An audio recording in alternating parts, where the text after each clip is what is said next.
أعوذ بالله من الشيطان الرجيم بسم الله الرحمن الرحيم اللهم لك الحمد حمدا كثيرا طيبا مباركا فيه اللهم صل على محمد وعلى آل محمد كما صليت على إبراهيم وعلى آل إبراهيم إنك حميد مجيد وبارك على محمد وعلى آل محمد كما باركت على إبراهيم وعلى آل إبراهيم إنك حميد مجيد يا حي يا قيوم برحمتك أستغيث أصلح للشان كله ولا تكلني إلى نفسي طرفة عين اللهم ربنا آتنا في الدنيا حسنة وفي الآخرة حسنة وقنا عذاب النار اللهم ربنا ظلمنا أنفسنا وإن لم تغفر لنا وترحمنا لنكونن من الخاسرين اللهم إنا عبادك أبناء عبادك أبناء إمائك نواسنا بيدك ماض فينا حكمك عدل فينا قضاؤك نسألك بكل اسم هو لك سميت به نفسك أو أنزلته في السلام علیکم. كتابك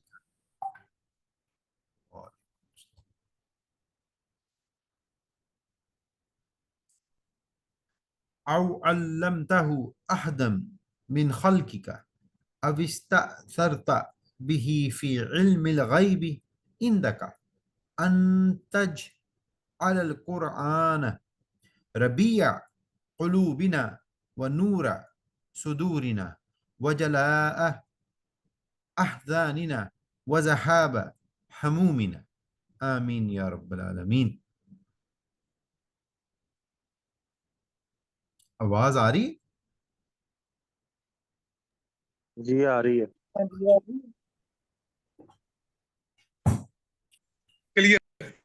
ٹھیک ہو گیا.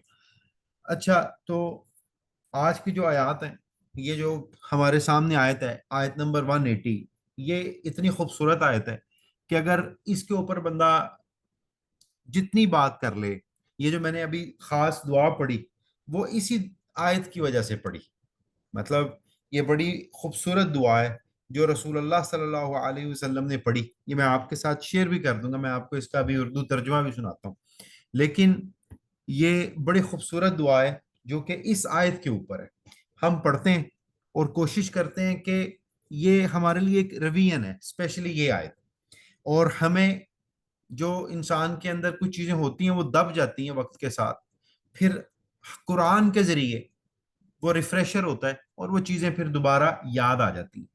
اعوذ باللہ من الشیطان الرجیم بسم اللہ الرحمن الرحیم وَلِلَّهِ الْأَسْمَاءُ الْحُسْنَى فَادْعُوهُ بِهَا وَذَرُوا الَّذِينَ يُلْحِدُونَ فِي أَسْمَائِهِ سَيُجْزَوْنَ مَا كَانُوا يَعْمَلُونَ. اور اچھے اچھے نام اللہ ہی کے لیے ہیں، سو ان ناموں سے اللہ ہی کو موسوم کیا کرو، اور ایسے لوگوں سے تعلق بھی نہ رکھو جو اس کے ناموں میں مطلب بگاڑ پیدا کرتے ہیں. ان لوگوں کو ان کے کیے کی سزا ضرور ملے گی. اب اللہ فرما رہے ہیں کہ اللہ کے جو نام ہے وہ بہت بہترین نام ہے، ٹھیک ہے، اور ان ناموں کو یاد کرتے رہو، ان کا ذکر کرتے رہو. بخاری کی ایک حدیث ہے جس میں آتا ہے کہ رسول اللہ صلی اللہ علیہ وسلم نے فرمایا کہ اللہ کے 99 نام ہیں، جو ان کو یاد کرے گا وہ جنت میں جائے گا. اللہ وطر ہے، اللہ اکیلا ہے اور اکیلے کو ہی پسند کرتا ہے، ٹھیک ہے.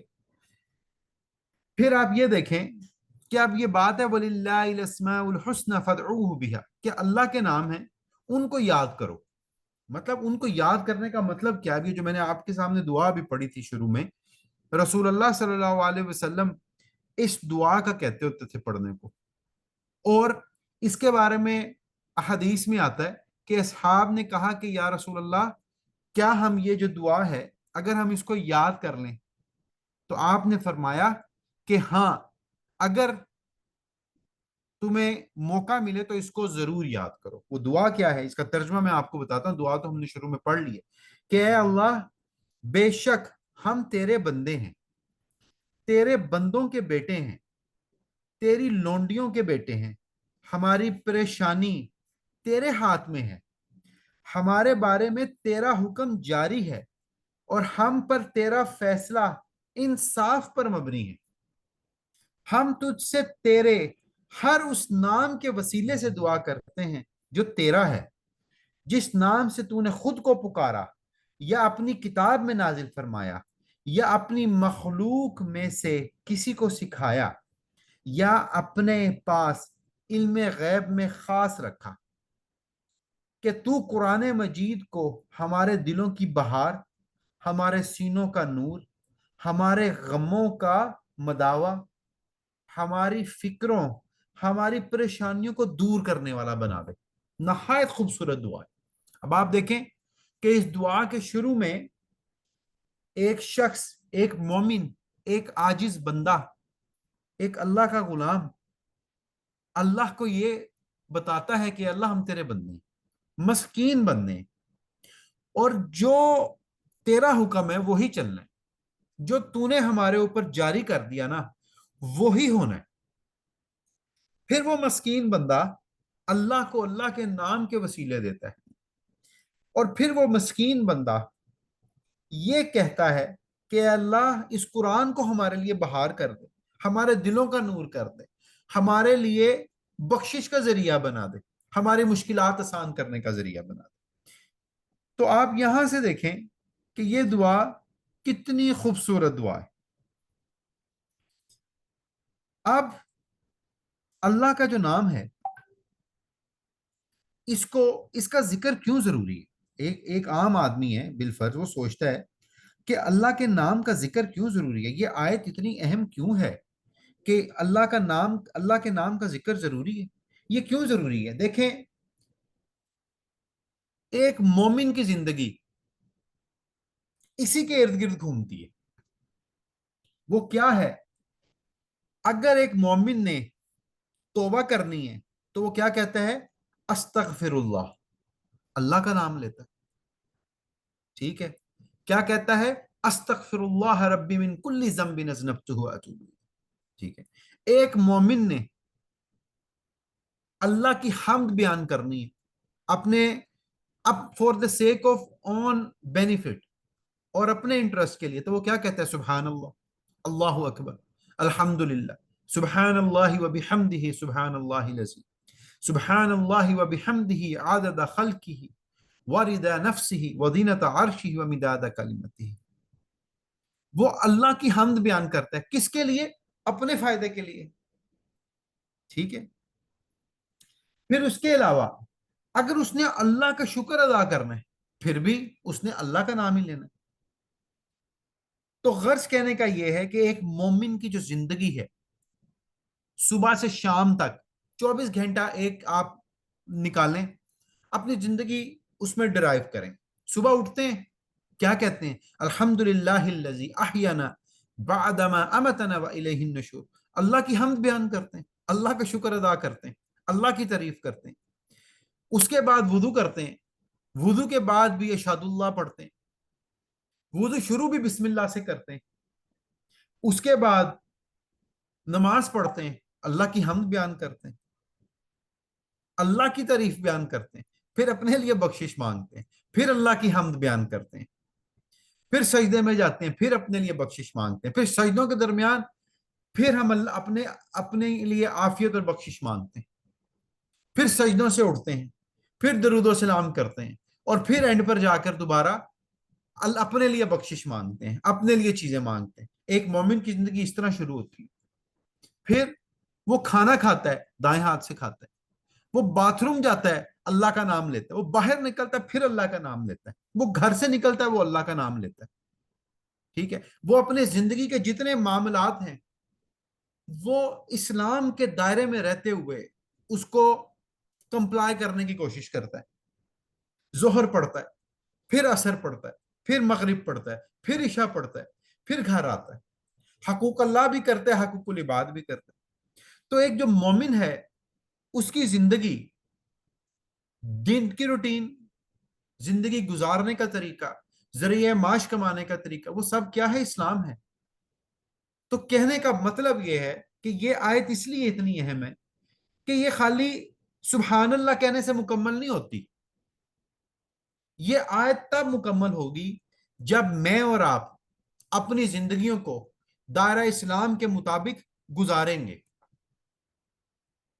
کہ ہم صبح سے شام تک، رات کو سونا بھی ہے تو سنت رسول پہ عمل کر کے دائیں طرف کروٹ لے کے سونا، ٹھیک ہے؟ تو کہنے کا مطلب یہ ہے کہ ایک مومن یہ نہیں سوچ سکتا کہ جو اسلام ہے وہ خالی ایک دین ہے اور زندگی گزارنے کا طریقہ اور ہے۔ نہیں، اسلام ایک ضابطہ حیات ہے، discipline to discipline in the life. یہ اسلام ہے کہ آپ کی جو زندگی ہے اس کا ڈسپلن کیا ہے، وہ آپ کو اسلام سکھاتا ہے۔ مشکل آئی، اللہ کا نام، خوشی ہوئی، الحمدللہ، ہر چیز میں کریڈٹ اللہ کا، ہر چیز میں اللہ، یہ ضروری ہے۔ اسی لیے اللہ فرماتا ہے کہ یہ اللہ کے نام ہے، مطلب اللہ کا ذکر ہے۔ آپ اس کو جس طرح کریں گے، نماز میں کریں، توبہ استغفار میں کریں، جس طرح کریں گے تو آپ کو اس طرح سے ہی اس کا فائدہ ملے گا۔ تو سمجھنے کی ضرورت ہمیں یہاں یہ ہے کہ ہم یہ نہ کریں کہ خالی حمد و ثنا پہ غور کرتے رہیں فوکس، اور پھر حقوق العباد پورے نہ کریں۔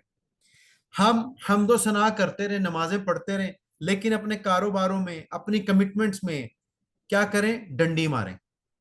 ہم حمد و ثنا کرتے رہیں لیکن کاروبار وغیرہ میں، اپنی زندگی کے معاملات میں جھوٹ بولیں، دھوکہ دیں۔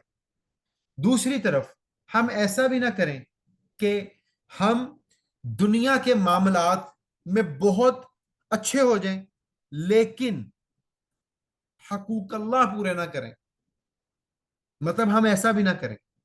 تو کہنے کا مطلب ہے کہ جو زندگی گزارنا اسلام کے مطابق کیا ہے؟ ضابطہ حیات، ڈسپلن، کہ آپ کی زندگی کیسے منظم ہوگی، یہ اسلام ہے۔ ہاں، اس میں آپ ڈیویٹ ہوتے رہتے ہیں، ٹریک سیدھا ہے کیونکہ اللہ نے انسان کے اندر یہ چیز ڈال دی، پر اللہ نے پھر ساتھ کیا کہا ہے کہ میرے نام سے استغفار بھی کرو، ٹھیک ہے؟ کہ اگر آپ ڈی ٹریک ہوتے ہو تو اللہ آپ کو واپس لے کے آئے۔ لیکن جس طرح ہم نے لاسٹ کلاس میں بھی بات کی تھی کہ ایمان کے اوپر موت کا آنا، زندگی گزارنا، اور اس کا اختتام حقیقت یہ ہے کہ زندگی گزارنی ہی ایسی چاہیے۔ یہی اللہ کی حمد و ثنا ہے۔ اگلی آیات دیکھیں، وَمِمَّنْ خَلَقْنَا أُمَّةٌ يَهْدُونَ بِالْحَقِّ وَبِهِ يَعْدِلُونَ وَالَّذِينَ كَذَّبُوا بِآيَاتِنَا سَنَسْتَدْرِجُهُمْ مِنْ حَيْثُ لَا يَعْلَمُونَ وَأُمْلِي لَهُمْ إِنَّ كَيْدِي مَتِينٌ۔ اور ہماری مخلوق میں ایک جماعت ایسی بھی ہے جو حق کے مواقف ہدایت کرتے ہیں، مطلب اللہ فرما رہے ہیں کہ ہماری جماعت میں سے ایک جماعت ایسی ہے جو ہمیشہ حق پہ رہے گی، اور اس کے موافق انصاف بھی کرتی رہے گی، حق پہ بھی رہے گی اور انصاف پہ بھی رہے گی۔ اور جو لوگ ہماری آیات کو جھٹلاتے ہیں، ہم ان کو بتدریج لیے جا رہے ہیں، اس طور پہ ان کو خبر بھی نہیں۔ مطلب ایسے لوگ جو کہ اللہ کی آیات کو جھٹلاتے ہیں، اللہ کہہ رہا ہے کہ ہم ان کو اسی طرف ہی لیتے جا رہے ہیں کہ ان کو خبر بھی نہیں ہے، اور ان کو مہلت دیتے ہیں۔ وَأُمْلِي لَهُمْ، ان کو مہلت دی ہے، بے شک میری تدبیر بڑی مضبوط ہے۔ اب آپ دیکھیں جماعت حق کون سی جماعت ہے؟ امت محمدیہ صلی اللہ علیہ وسلم کیا ہے؟ جماعت حق ہے۔ رسول اللہ صلی اللہ علیہ وسلم نے فرمایا میری امت کے کچھ لوگ ہمیشہ غالب رہیں گے یہاں تک کہ قیامت یا موت آئے گی، اس وقت بھی وہ غالب ہی ہوں گے۔ تو امت محمدیہ کیا ہوگی؟ غالب رہے گی، ہمیشہ غالب رہے گی۔ اب آپ دیکھیں یہ تو ہمیں پتہ لگ گیا، اس میں ہم بات کر چکے ہیں۔ اگلی لائن ہے کہ والذین کذبوا، اور جو اللہ کی آیات کو جھٹلاتے ہیں نا، ان کو ہم نے بتدریج ویسے ہی رکھا ہے۔ اس کا کیا مطلب ہے؟ آج کے دور میں مسلمان ایک بات پہ بڑی بات کرتا ہے، وہ یہ کہتا ہے کہ جناب ہم تو ہر ٹائم آخرت اورینٹڈ رہتے ہیں اور دنیا بری گزارتے ہیں. اب میری بات کا ہرگز یہ مطلب نہیں ہے کہ آپ ٹیکنالوجی میں پیچھے ہو جائیں، ان چیزوں کو چھوڑ دیں، لیکن میری بات کا مقصد یہ ہے کہ ایک مسلمان جب یہ بات کرتا ہے نا تو وہ آخرت کو بھولنے کی بات کرتا ہے. وہ کہتا ہے کہ یار اس دنیا کو ایسے کر دو کہ عالی شان ہو جائے. ٹھیک ہے، یہ طرز عمل کس کا ہے؟ وہ گورے کو فالو کرنا چاہتا ہے، وہ انسپائرڈ ہے ویسٹرن کلچر سے. یہ طرز عمل کس کا ہے؟ جو یہ سوچ بیٹھے ہیں کہ ہم نے اسی دنیا میں رہنا ہے. اور وہ کہتے ہیں کیا بات ہے کہ جو اللہ کی آیات کو جھٹلاتے ہیں ان کے لیے تو خیر ہی خیر ہے، مطلب مزے ہیں گوروں کے. مطلب ہمیں ایسی اگزامپل سننے کو ملتی ہیں کہ یار آپ بینک میں دیکھو نا، وہ ہندو ہے، وہ عیسائی ہے، وہ بینک میں پیسہ بھی فکس کراتا ہے، اسی سے اس کا انٹرسٹ بھی دے جاتا ہے، اور اینڈ پہ اس کے پیسے بھی بڑھ جاتے ہیں، انویسٹ بھی کر لیتا ہے. تو کیا بات بھائی، کیا بات؟ زندگی کی اثر ہو چکی ہے، کب آنکھیں بند ہو پتہ نہیں. تو کیا بات ہے؟ یہ تو کوئی بات نہیں ہے. حقیقت دنیا کی یہ کہ یہ تو کوئی بات نہیں. پھر ہم باتیں کرتے ہیں کہ یار دیکھو ان کو کتنی آزادی ہے، یہ کلبز میں جاتے ہیں، یہ سر عام پھرتے ہیں. مطلب میں ابھی بینکاک میں بیٹھا ہوں، یہاں یہ ڈاؤن ٹاؤن ہے، ادھر اتنی کو فحاشی ہے کہ بندہ کہتا ہے کہ یار کیا بات ہے. ٹھیک ہے، کہ انسان کے ذہن میں یہ آتا ہے کہ یار مطلب کہ لوگ یہاں کیسے پھر رہے ہیں، مطلب مزے ہیں. یہ کون لوگ ہیں جو اللہ کی آیات کو جھٹلاتے ہیں؟ وہ کوئی بھی ہو سکتے ہیں. جو اللہ کی آیات کو جھٹلاتے ہیں یہ وہ بھی ہو سکتے ہیں جن کو اللہ نے کثرت رزق دے دیا. اللہ نے اتنا رزق دے دیا کہ وہ باعث وبال بن گیا. ہم پیچھے سورۃ الانعام میں کیا پڑھ کے آئے ہیں؟ فلما نسوا ما ذکروا به فتحنا علیہم ابواب كل شيء حتى اذا فرحوا بما اوتوا اخذناهم بغتة فاذا هم مبلسون. اس کا مفہوم کیا تھا؟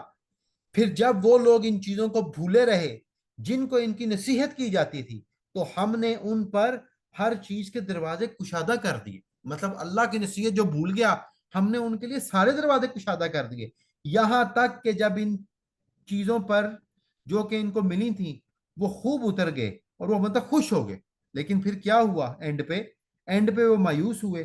فَقُطِعَ دَابِرُ الْقَوْمِ الَّذِينَ ظَلَمُوا. پھر ہم نے اس ظالم قوم کو جکڑ لیا. والحمد للہ رب العالمین. اور جو تمام مطلب اللہ کا شکر ہے، اور وہ کیا ہے؟ تمام عالموں کا رب ہے. تو کہنے کا مطلب ہے کہ سورۃ الانعام میں یہ پڑھ کے آیا کہ جو اللہ کی آیتوں کو جھٹلاتا ہے اللہ اس کو پھر سارے دنیا کے خزانے دے دیتا ہے، اس کو مکمل پارٹی کرواتا ہے اس دنیا میں. گورا کر رہا ہے آج کل، بے دھا کر رہا ہے. ہم کہتے ہیں جی گورا بہت ایڈوانس ہے، 200 سال کی پلاننگ کرتا ہے، اسے 200 سال یہاں رہنا. اس کا ہرگز یہ مطلب نہیں ہے کہ ہم اپنی فائنینشیل حالت، اپنی ٹیکنالوجی کی حالت، مطلب جو امت مسلمہ کے لیے ضروری ہے اس کو بھول جائیں. اس کا مطلب صرف یہ ہے کہ اپنے آپ کو آخرت اورینٹڈ رکھیں. یہ دنیا ایسی نہیں ہے کہ آپ کو ہر جگہ پہ سکون ملے. یہ دنیا تکلیف کی دنیا، اس دنیا میں تکلیف ہی تکلیف رہی. آپ دیکھیں کہ اگر ہم ریکیپ کریں رسول اللہ صلی اللہ علیہ وسلم کی زندگی، تو اس دنیا میں جتنی تکلیف ہمارے نبی صلی اللہ علیہ وسلم نے کاٹی وہ کسی نے بھی نہیں کاٹی. میں کہتا ہوں کہ اس کا مطلب آلٹرنیٹو بھی نہیں ہے. میں اور آپ سوچ بھی نہیں سکتے. ہمیں تو اللہ نے نعمتیں اتنی دی ہیں، ہمیں تو یہ فکر کرنی چاہیے کہ ہماری پکڑ کس چیز پہ ہوگی، کہیں ہم یہ آیتیں جھٹلانے والوں میں سے تو نہیں. اللہ کے نبی آپ دیکھیں پیدا ہوتے ہی یتیم تھے، باپ نہیں تھا، اس کے بعد والدہ بھی نہیں رہی. پھر جب بڑے ہونے لگے چچا کا بھی انتقال ہو گیا. پھر اللہ نے اولاد دی. جب اللہ نے اولاد دی تو جتنے بیٹے دی اللہ نے اٹھا لیے. پھر اس کے بعد اپنی زندگی میں رسول اللہ صلی اللہ علیہ وسلم کی 2 بیٹیوں کو طلاق ہوئی. پھر آپ نے اپنی 3 بیٹیوں کی تدفین اپنی زندگی میں کی، اور پھر مرنے سے پہلے جو چوتھی بیٹی تھی اس کو بھی یہ بتا دیا کہ 6 ماہ میں مطلب تم بھی اپنے خالق حقیقی سے ملو گی. پھر جو اپنے نواسے تھے ان کا بھی آپ صلی اللہ علیہ وسلم کو پتا تھا کہ ان کے ساتھ کیا ہوگا. اب آپ دیکھیں اتنی تکلیف کیا میں نے اور آپ نے کاٹی ہے؟ ہم بال بچوں والے ہیں. آپ سوچیں کہ طلاق، اس کے بعد ان کی وفات، پھر ان کی تدفین، یہ آسان کام تھا؟ پھر اس کے بعد یہ وہ معاملات آگے جو کہ اپنی زندگی کے تھے. پھر اس کے بعد جو مالی معاملات تھے وہ کیا تھے؟ مال تھا ہی نہیں. مطلب بہت زیادہ زیادہ دیر تک کیا بھوکے رہنا. ہم کوئی ایک دن بتا دیں بچپن سے آج تک آپ جہاں بھی رہ رہے ہیں، جس حالت میں بھی رہ رہے ہیں، کوئی بھوکا سویا؟ اللہ کے اتنے فضائل ہیں. مطلب رسول اللہ صلی اللہ علیہ وسلم نے تو یہ چیزیں انجوائے بھی نہیں کی. تو کہنے کا مطلب ہے کہ ہم ایز اے عام مسلمان اس چیز کو یاد رکھیں اور اس کی اہمیت کو سمجھیں کہ یہ جو آیات کو جھٹلانے والے ہیں وہ کس طرف جا رہے ہیں. دنیا اورینٹڈ نہ ہو، آخرت اورینٹڈ رہیں. اللہ مجھے اور آپ کو اس پہ عمل کرنے کی توفیق دے. سبحانک اللہم و بحمدک، اشہد ان لا الہ الا انت، استغفرک و اتوب الیک. جزاک اللہ خان صاحب. جزاک اللہ جی. اللہ پاک ہمیں ان باتوں پہ عمل اور توفیق دے کہ ہم ان باتوں پر اپنے بچوں کو بھی عمل کروائیں اور بہت ضروری. اسلام کی آمین. حقیقی زندگی کو ہم سمجھ سکیں کہ